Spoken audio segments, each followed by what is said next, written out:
저는 보편적 기초연금으로 이렇게 확대를 해서 65세 모든 어르신한테 내년부터 20만 원. 가면 이러겠습니까? 차라리 제목을 쳐 주십시오. 할 말이 없다. 거기서 이제 접을 것인가 아니면은 끝까지 갈 것인가.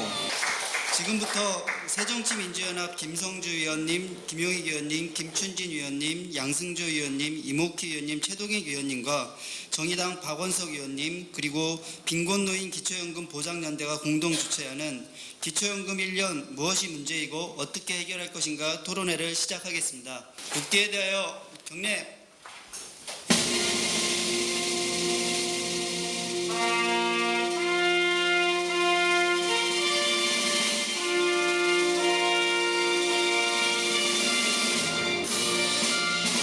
기초연금 시행이 이제 1년이 됐습니다. 문제가 기초연금 갖고 있는 문제가 아주 많습니다만 제가 대표 발의한 법안 내용만 짧게 말씀드리겠습니다. 지금 기초생활수급자가 132만 명인데 그중에 38만 명이 어르신들입니다. 이 어르신들이 아까 화면에 보이신 대로 줬다 뺏는 기초연금의 대상이 되고 있습니다. 지금 정부는 기초생활보장제도의 보충급여 원리 때문에 그렇다 이런 주장들을 하고 있습니다. 그런데 이게 말이 안 되는 게 기초연금 제도의 도입 취지가 노인 빈곤 해소인데 이게 노인 빈곤 해소에 전혀 도움 안 되는 역행하는 이런 일들을 하고 있습니다. 또 한편으로 돈 이야기를 합니다. 돈이 많이 든다 그런 건데요. 38만 명 기초연금 다 드리면 대략 9천억 정도 됩니다. 올해 우리 예산이 357조 원인데 우리 예산에서 차지하는 비중이 0.255%입니다. 지금 우리 사회를 이만큼 있게 만든 어르신들에게 그 정도 돈도 드리지 못한다. 그건 저는 야만적이라고 생각합니다. 그런데 정부 여당이 말을 안 듣습니다. 이 자리에서 정부 여당에게 촉구합니다. 이거 말도 안 되는 이제 이런 짓을 그만두고 이 국민기초생활보장법 개정에 함께 참여하기를 촉구합니다.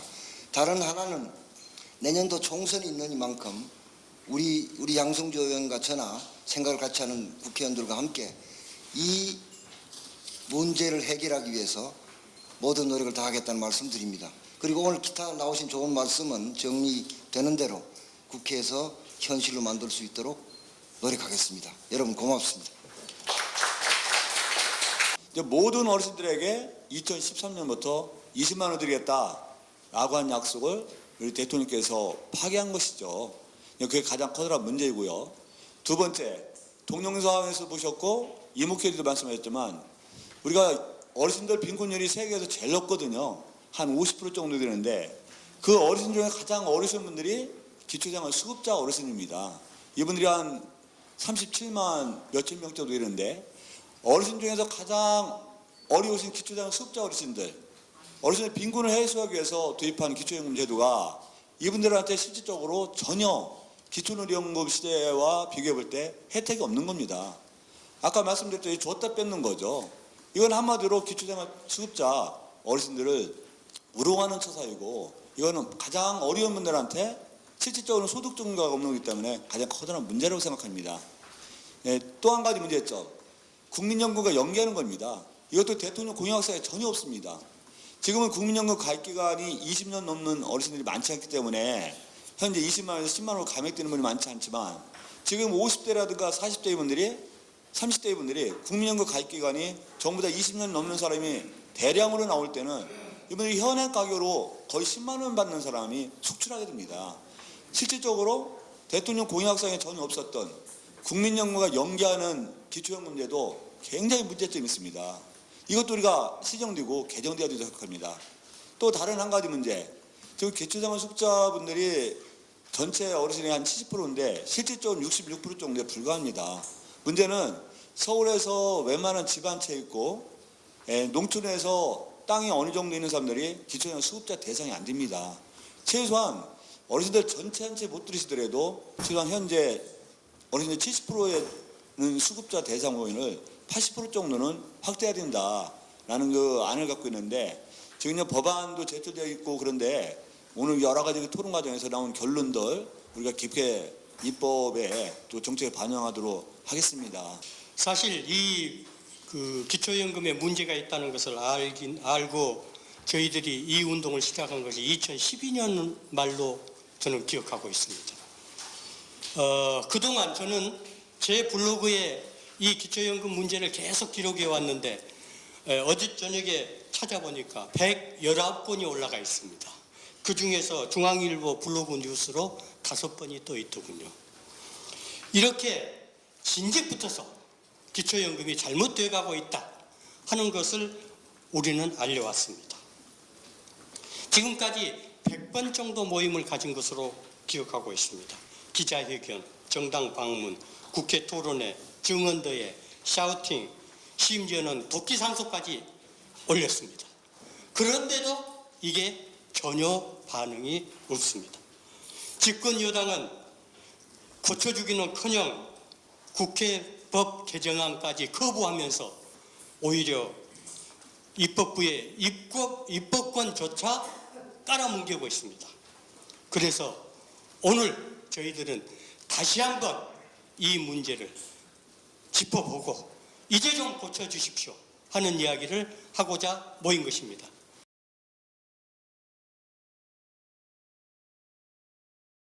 보건복지부 주관으로 기초연금 1년 평가 토론회가 있었고요.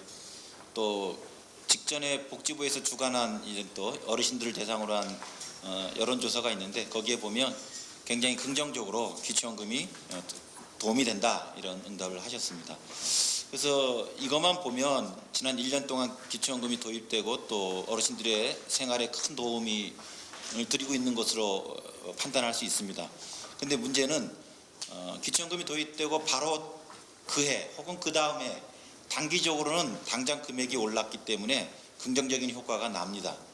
근데 기초연금 안에는 시간이 지날수록 심각한 영향을 미치는 독소 조항들이 들어가 있습니다. 그래서 가능한 빨리 지금 이 독소 조항들을 드러내지 않으면 이후 시간이 흐를수록 애초 우리가 기대했던 기초연금의 모습은 사라지고 이상한 제도로 이게 전락할 가능성이 있습니다. 그래서 이제 1년을 맞이했기 때문에 1년을 계기로 해서 기초연금의 문제점들을 저희가 진단하고 또 그걸 해결하는 작업이 이루어지기를 바랍니다. 플래카드 많이 보신 거죠? 모든 어르신에게 기초노령연금 2배 인상.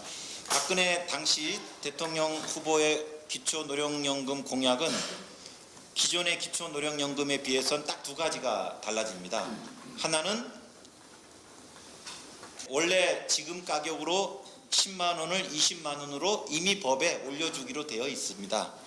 근데 그게 2028년에 단계적으로 10만 원에서 단계적으로 올려서 2028년에 즉 앞으로 13년 후에 20만 원으로 도달할 예정이었는데 그거를 2014년으로 그러니까 한 14년 정도 20만 원 도달 시점을 앞당긴 겁니다.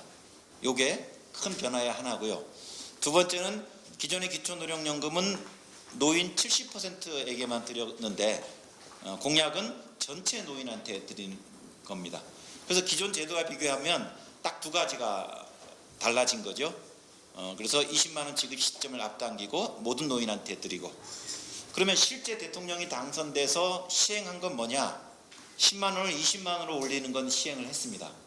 근데 70% 어르신한테만 주는 걸로 바꿨고요. 그 외에 기존의 기초노령연금에 없었던 새로운 독소 조항들을 신설해서 집어넣습니다. 그리고 이거는 10만 원을 20만 원 올리는 효과를 조금만 지나면 다 상쇄시켜버리는 새로 들여온 긍정적인 요소보다도 훨씬 부정적인 요소의 무게가 더 큰 거죠. 그래서 사실은 굉장히 꼼수입니다. 기억하시겠습니다만 작년 1년 전에 기초연금법이 국회에 제정될 때 굉장히 충분한 심의를 거치지 못하고 통과됐습니다. 그리고 야당도 그 직후에 지자체 선거가 있다 보니까 뭐 그런 걸 감안해가지고 정부 법안에 사실 도장을 찍어준 면이 있습니다. 그래서 이 문제에 제대로 대처하지 못한 저희 시민사회 그리고 또 야권이 또 반성한다는 의미에서라도 이번 1년을 계기로 해서 문제점을 진단하고 해결해 나갔으면 좋겠습니다. 기초연금의 특징은 23쪽에 표 1 그림에 잘 나와 있습니다. 애초에 기초노령연금은 노무현 정부 때 도입된 기초노령연금을 둘러싸고는 논란이 많았어요. 이게 모든 어르신들한테 드리는 기초 보편적인 노인연금이냐 아니면 가난한 노인들한테만 주는 공공부조냐 이런 것들의 논란이 계속 많았어요. 즉 기초노령연금의 성격이 무언지가 아직 분명하게 확정되어 있지는 않았습니다. 70% 노인한테 드리니까 좀 보편적 제도에 가깝고요. 기초노령연금법 1조 목적에 어떻게 규정되어 있냐면 생활이 어려운 노인한테 기초노령연금을 준다고 그랬어요. 이 법 목적에 따르면 기존의 기초노령연금을 모든 어르신들한테 적용되는 보편연금, 보편수당으로 보기는 어려웠습니다.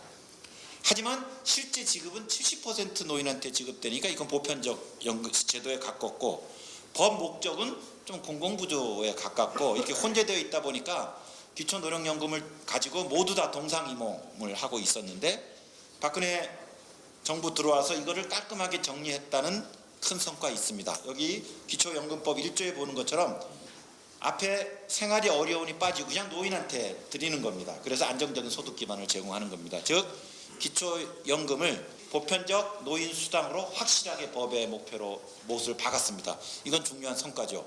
근데 문제는 1조에서는 이렇게 모든 어르신들한테 생활 기반을 제공하는 보편적인 제도로 목적은 정해놓고 그 다음 법조문, 그 다음 시행령에서는 이 1조의 목적과 위배되는 방식으로 다 지금 정해져 있는 거고 실제 그렇게 시행되고 있는 겁니다. 그래서 어떤 문제가 발생하고 있느냐 23쪽에 5가지 문제입니다. 첫째, 아시는 것처럼 기초생활수급 어르신 40만 명한테는 드리지 않습니다. 줬다 뺐습니다. 두 번째는 물가 연동으로 인상 속도가 너무 늦습니다. 그리고 세 번째는 국민연금에 오래 가입하면 기초연금이 깎입니다. 그리고 네 번째는 상위소득 상위 30% 어르신들한테는 드리지 않고요. 그리고 다섯 번째는 기초연금 때문에 지금 지자체 재정이 너무 어렵습니다. 이것도 공약 위반이죠. 요 5개의 문제가 지금 확인될 수 있는 거고요. 이 문제점들을 간략간략히 보도록 하겠습니다. 지금 복지부에서는 아까 양승조 의원이 말씀하신 것처럼 이게 보충성 원리다 보니까 공적 이전 소득인 기초연금에 20만 원이 늘었으니까 기초생활보장급여에서 20만 원을 깎는 게 당연한 거다라고 말씀하시는데 기초연금법을 도입될 때 그런 취지로 복지부가 설명하지 않았습니다. 그리고 법도 그렇게 되어 있어요. 예를 들면 25쪽에 지금 현재 기초연금법 5조를 보면요. 기초연금액을 어떻게 계산하는가라는 그 조항이 들어가 있는데 옛날에 기초노령연금법에는 이 조항이 필요 없었습니다. 왜냐하면 똑같이 동일액을 드렸기 때문에.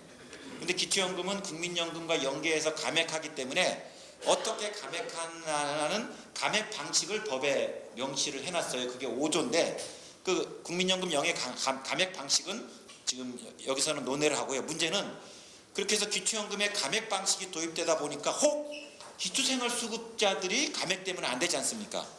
그래서 기초연금에 감액 조항이 있지만 절대 기초생활수급 어르신들한테는 감액하면 안 된다. 20만 원을 온전히 드린다는 걸 아예 법에 명시했어요. 그게 기초연금법 제5조 6항의 다입니다. 기초생활보장법 수급자들은 감액하지 않고 온전히 20만 원을 다 드리겠다는 거 여기다 특별히 명시해놨어요. 따라서 만약에 기초생활수급 어르신들한테 기초생활보장법에 의해서 20만 원을 뺄 거라면 이런 조항을 기초연금법에 두서는 안 됩니다. 근데 기초연금법을 제정할 때 이런 특별한 명시조항을 여기 줬다는 건 최소한 수급 어르신들한테 20만 원은 보장하겠다는 거고요. 보건복지부가 낸 보도자료에도 나와 있어요. 법안을 설명하는 보도자료에 보면 25쪽의 중간에 그 박스에 보시면 기초생활수급자의 경우에도 기초노령연금을 지원하는 경우 지원 대상이 되며 온전히 20만 원을 지급받을 수 있도록 조치하겠다 이렇게 되어 있습니다. 따라서 기초연금법을 이렇게 만들었으면 5월 2일 날 기초연금법이 통과되고 7월 1일부터 기초연금법이 발효되기 때문에 그 2달 기간 동안에 시행 준비를 해야 되지 않습니까? 그 시행 준비하는 동안에 해야 될 일이 하나 있었어요. 보건복지부가. 근데 그걸 안 한 겁니다. 그게 뭐냐 하면 기초연금법에서는 20만 원을 드리겠다고 했는데 그 하위 법령인 타법의 하위 법령인 기초생활보장법 시행령에서 기초연금 준 건 뺀다는 조항이 거기가 있어요. 따라서 그 조항을 삭제했어야 되죠. 복지부가 국회가 정한 기초연금법 법 취지에 맞춰서 시행령을 손봐야 되는데 시행령을 손보지 않은 겁니다. 최근에 그 법과 시행령을 둘러싸고 국회와 행정부 간에 갈등이 있는데 이것도 전형적인 사례입니다. 어떤 경우는 몰라서 넘어갈 수 있다고 치죠. 이건 말도 안 되는 거지만 이거는 이미 다 드러났고 1년 동안 저희가 목소리를 내고 있음에도 불구하고 복지부가 움직이지 않고 있습니다. 지금 과장님 와 계시는데요. 이게 문제가 돼서 작년 9월 달에 최경환 경제부총리가 노인복지관을 방문하셨어요. 추석 격려를 하시느라고. 그때 관악 노인복지관에 가셨을 때 거기 계신 분이 질문을 했어요. 줬다 뺏는 기초연금에 대해서 알고 있습니까? 알고 있다. 이 문제 어떻게 생각하십니까? 개선하겠다라고 답을 하셨어요. 그리고 올해 2월 달에 당시 이제 이완구 국무총리한테 새정치민주연합의 남윤인순 의원이 질의를 했습니다. 줬다 뺏는 기초연금 있는데 어떻게 생각하냐? 문제점이 있고 검토하겠다 그랬어요. 지금 어떻게 작업이 진행되고 있는지 이후 좀 과장님께서 답을 주셨으면 좋겠습니다. 그리고 이게 행정부의 시행령의 사항인데 워낙 지금 행정부가 이 시행령을 안 고치다 보니까 할 수 없이 국회에서 지금 여러 법안들을 내놓았습니다. 27쪽에 있는 것처럼 무려 4개 법안이 와 있어요. 사실 이거는 시행령만 고치면 해결될 문제인데 시행령의 소관 책임이 행정부에 있는데 정부가 안 하다 보니까 지금 국회에서 법안이 제출된 상태고요. 만약에 올 여름까지 행정부가 시행령을 개선하지 않으면 국회에서라도 법을 통해서 이 문제를 개선해 주시기를 바랍니다. 아마 지금 여기 어르신들도 계신데 작년에는 기초연금이 20만 원이었는데 올해 4월부터 20만 2,600원으로 2,600원이 올랐습니다. 매년 기초연금은 오르게 되어 있습니다. 근데 기존의 기초노령연금은 어떻게 올랐냐 하면 국민연금 가입자들의 소득이 늘은 만큼 올랐어요.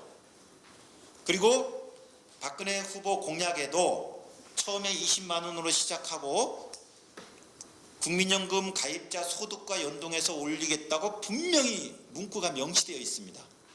근데 법을 제정할 때는 소득과 연동하지 않고 물가와 연동하는 거로 바꿔치기 해버렸어요. 그리고 국회 심의할 때 사실 이것에 미치는 심각한 효과가 제대로 검증되지 않고 후딱 그냥 법안이 통과되어 버렸습니다. 그리고 이 문제는 당장 올해부터 나타나고 있습니다. 물가 인상률이 지금 굉장히 낮아요. 1.3%예요. 그러니까 20만 원에 1.3%인 2,600원이 오른 겁니다. 만약에 기존의 기초노령연금대로 그리고 박근혜 대통령이 후보가 약속한 대로 기존 방식의 소득과 연동해서 올랐다면 올해 얼마가 올렸어야 되냐면 3.2% 6,400원이 올랐어야 돼요. 그래서 4월 달부터 어르신들이 20만 6,400원을 받아야 되는데 지금 20만 2,600원을 받게 됩니다. 내년은 어떻게 될까요? 내년 4월에 또 오르게 되는데 지금 덜 오른 20만 2,600원을 기준으로 또 1.몇 % 올라요. 이게 우리가 은행에 예금했을 때 복리 효과라고 들어보셨지 않습니까? 그것처럼 시간이 갈수록 이게 점점 그 인상폭이 작아지는 거예요. 그래서 28쪽에 그림이 있습니다. 지금은 위에 있는 진한 그림이 기초연금 그림이고요. 아래에 있는 점선 그림이 기존의 기초노령연금 그림이에요.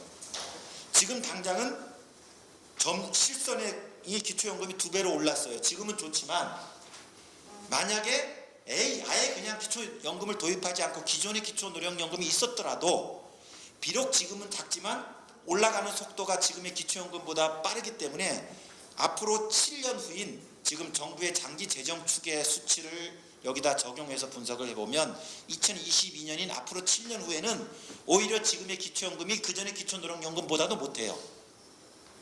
그리고 앞으로 21년 후인 여기 보면 2022년입니다. 실선이 위에다가다가 점이 동그라미 찍힌 게 있죠. 2036년 반토막. 이렇게 되면 옛날의 기초노령연금은 저 위로 올라가 있고 지금의 기초연금은 그것의 절반으로 반토막 내버려요. 따라서 앞으로 7년 동안은 현행 기초연금이 더 많이 줍니다. 그런데 앞으로 7년 이후부터는 기존의 제도보다 못하신 거예요. 굳이 얘기하면 앞으로 65년에 7년 남으신 분들, 58세 분들은요. 아직은 기초연금 못 받으시지 않습니까? 이제 7년 후에 65세가 돼서 기초연금을 받으실 텐데 그냥 기존의 기초노령연금이 있는 게 더 나을 뻔했어요. 그러니까 당장 몇 년 동안만 인상을 주고 이후부터는 더 줄이는 이런 심각한 독소 조항이 있는데 지금 후다닥 법을 개정할 때 이 조항이 들어갔고 국회에서도 이거를 점검하지 못했습니다. 그리고 세 번째가 국민연금에 오래 가입할수록 기초연금을 깎는 겁니다. 작년 국회에서 기초연금법이 논의될 때 이게 많이 토론이 되었습니다. 많이 알고 계실 것 같아서 이거는 간단히 언급만 하고 가겠습니다. 이렇게 되면 기초연금에 대한 신뢰가 국민연금에 대한 신뢰가 약화되지 않겠습니까? 이후에 국민연금 제도 개혁의 과제도 있기 때문에 이 국민연금의 불신을 초래하는 이런 방식의 조항은 적절치 않다고 보고요. 기초연금은 기초연금, 국민연금은 국민연금의 독립적인 제도로 키워가는 게 맞다고 봅니다. 그래서 이 국민연금과 연계해서 감액하는 조항도 빨리 삭제해야 된다고 봅니다. 그리고 31쪽에 있는 건 이제 30% 상위 노인한테 못 드리는 겁니다. 사실 이거는 또 일정한 불가피한 면도 일리도 있습니다. 왜냐하면 지금 워낙 재정이 부족하기 때문에. 그래서 이후에 조금 재정이 튼튼해지면 좀 단계적일지라도 국민연금, 기초연금 지급 대상을 좀 올려가는 게 기초연금의 원리에 그리고 기초연금의 법의 취지에 맞다고 생각합니다. 그리고 마지막 5번째가 32쪽 아래에 있는 겁니다. 지금 기초연금 때문에 지자체가 너무 어려워요. 33쪽에 표 3을 보시면요. 2013년에 기초연금 때문에 지자체가 지출하는 비용이 1조 713억이었는데 표 3입니다. 올해 2조 4,456억으로 1조 3천억이 늘었어요. 그러니까 기초연금이 도입되면서 지자체는 그냥 앉은 자리에서 1조 3천억이 더 지출하게 됐습니다. 근데 지자체가 수입이 늘었느냐? 중앙정부로부터 국고를 더 받는 게 있느냐? 더 받는 거 없어요. 국고 보조는. 근데 지출만 늘었어요. 이것도 사실 심각한 박근혜 후보의 공약 위반입니다. 다음 쪽 34쪽에 보면 박근혜 후보 공약집을 보면 이렇게 무엇을 실현하겠다는 그 복지 프로그램 공약이 있고요. 그거에 필요한 돈은 이렇게 마련하겠다는 재정 공약이 있는데 복지를 이행하려다 보면 지방정부 매칭 몫이 커지지 않습니까? 그래서 지방정부 걱정이 커지니까 요 그림에 있는 것처럼 34쪽에 이렇게 되어 있습니다. 재원 없이 공약 없다. 재정 조달 3대 원칙 두 번째 보세요. 지방 재정 부담을 충분히 감안해서 재정을 조달하겠다. 그리고 그 구체적인 설명 아래에 보면 제가 밑줄을 쳐놨습니다. 만약 지자체 재정이 부족하면 추가 재원을 지원하겠다까지 공약에 이렇게 약속했어요. 그런데 기초연금을 2배로 인상하면 지자체 기초연금 목도 2배로 올라가는데 국고 보조율은 똑같이 변화가 없게 됐어요. 그러니까 앉아서 사실 바가지를 당한 꼴이죠, 지자체가. 그리고 지자체가 법정 의무이다 보니까 기초연금에 돈을 지출할 수밖에 없고 지금 서울시에서는 몇 개 자치구에서는 기초연금 하반기에 디폴트 이야기도 나오고 있고요. 근데 이게 법정 의무니까 여기다 돈을 넣을 수밖에 없다 보니까 지자체가 다른 복지를 줄일 수밖에 없어요. 다른 복지가 뭐냐면 지자체가 재량을 가지고 있는 복지를 줄일 수밖에 없고 지금 지자체가 재량을 가지고 있는 복지들이 대부분 취약계층을 대상으로 한 복지들이에요. 중앙복지제도의 틈새를 지금 돕고 한부모 등등의 취약계층 복지를 지자체가 자체 사업으로 하고 있는데 이 사업들이 거의 동결 상태에 있어요. 이 기초연금을 늘리느라고. 결국은 박근혜 대통령이 약속을 지키지 않음으로써 지자체가 재정 압박을 받고 그 재정 압박이 지자체 취약계층 복지로 지금 전가되는 문제로 나타나고 있습니다. 그래서 이걸 어떻게 해결할 것인가? 저는 이 5가지 문제가 해결돼야 된다고 봅니다. 그래서 그 37쪽에 기초연금은 앞으로 2가지 경로로 강화돼야 됩니다. 하나는 박근혜 정부가 훼손한 상처투성이로 만들어낸 기초연금을 제대로 된 기초연금으로 바꿔내야 됩니다. 저는 기초연금 제자리 찾기라고 이름 붙이고 싶은데요. 37쪽에 있는 것처럼 첫째는 아까 줬다 뺏는 기초연금 빨리 시행령을 개정해 주십시오. 그리고 아까 이목희 의원님 말씀하신 것처럼 약 9천억 원 정도의 재정이 조달되는데 저는 충분히 현재 정부가 의지만 갖고 있으면 마련할 수 있는 재원이라고 생각합니다. 두 번째는 물가 연동 시간이 더 흐르기 전에 빨리 이거 해결해야 됩니다. 이미 올해 6,400원이 오르지 않고 2,600원만 오른 것으로 드러나 있지 않습니까? 저는 특히 이 문제에서는 야당이 사실 이거를 작년 국회 법 제정 과정에서 거의 놓친 부분이에요. 이건 야당이 책임을 가지고 올해 정기국회 이내에 정기국회에서 이 조항을 없애줘야 된다고 생각합니다. 그리고 세 번째, 국민연금 연계 감액 없애야 되고요. 그리고 지자체한테 국고 보조율을 올려줘야 됩니다. 최소한 지금 평균 기초연금에 대한 국고 보조율이 75%인데 이거를 90%까지 올려야 됩니다. 그래야 지자체가 기초연금으로 인한 추가 재원 부담이 사라지고 온전히 기존에 했던 취약계층 복지를 수행할 수 있습니다. 그리고 5번째는 이제 좀 재정이 확보되면 70% 지급되는 것도 조금 더 위로 올려가는 방식의 논의가 필요할 거라고 봅니다. 이렇게 했을 때 그러면 기초연금 그 재정이 확보될 수 있느냐? 이 미래 장기 한 30년, 40년, 50년 후에 이러면 기초연금 돈이 많이 들어요. 그리고 또 국민연금도 있습니다. 하지만 이 둘을 합쳐도 대략 GDP 한 11% 정도의 재정이 소요되는데 이거는 현재 유럽의 나라들이 이미 지출하고 있는 재정의 크기입니다. 따라서 제도의 신뢰를 쌓고 또 국민들이 이 제도의 맛을 보게 하고 그리고 또 세대 간의 재원 몫을 공평하게 분담하는 그런 로드맵을 마련한다면 충분히 우리가 확보할 수 있는 재원입니다. 그래서 고령화 시대에 어르신들이 많아질 수밖에 없지 않습니까? 이거를 피할 수 없는 과제입니다. 그래서 온 세대가, 온 계층이 재정 조달에 힘을 쓰고 이런 기초연금을 강화해야 된다고 봅니다. 그리고 맨 40쪽, 41쪽에 보면 저희 그 빈곤노인 기초연금 연대가 이런 그 내실 있는 기초연금뿐만이 아니라 그 재원 조달을 위해서 복지 증세 또 특별히 사회복지세 도입도 같이 주장하고 있습니다. 지금 그 여론조사를 보면 최근에 복지가 늘어나고 있는 걸 국민들이 알고 있기 때문에 복지가 는다면 세금을 내겠다는 여론도 과반수 이상으로 지금 등장하고 있습니다. 따라서 이제는 전공법으로 당연히 강한 기초연금은 강한 재정을 필요로 하고 또 증세가 필요하죠. 저희가 세금 안 내고 복지를 늘려달라는 게 아닙니다. 전공법으로 복지에 쓰는 세금을 걷어서 재정 확보하고 또 어르신들한테 튼튼한 기초연금을 드리는 이런 세금과 복지가 선순환하는 집을 우리가 만들어 가야 되고요. 그런 면에서는 복지에 너무 소극적인 새누리당 박근혜 정부 깊이 반성하고 새롭게 정부 정책을 추진해서 해야 될 것 같고요. 또 증세에 소극적인 새정치민주연합도 국민을 믿고 복지 증세에 나서고 또 제대로 된 복지를 갖추어 주시기를 간곡히 부탁드립니다.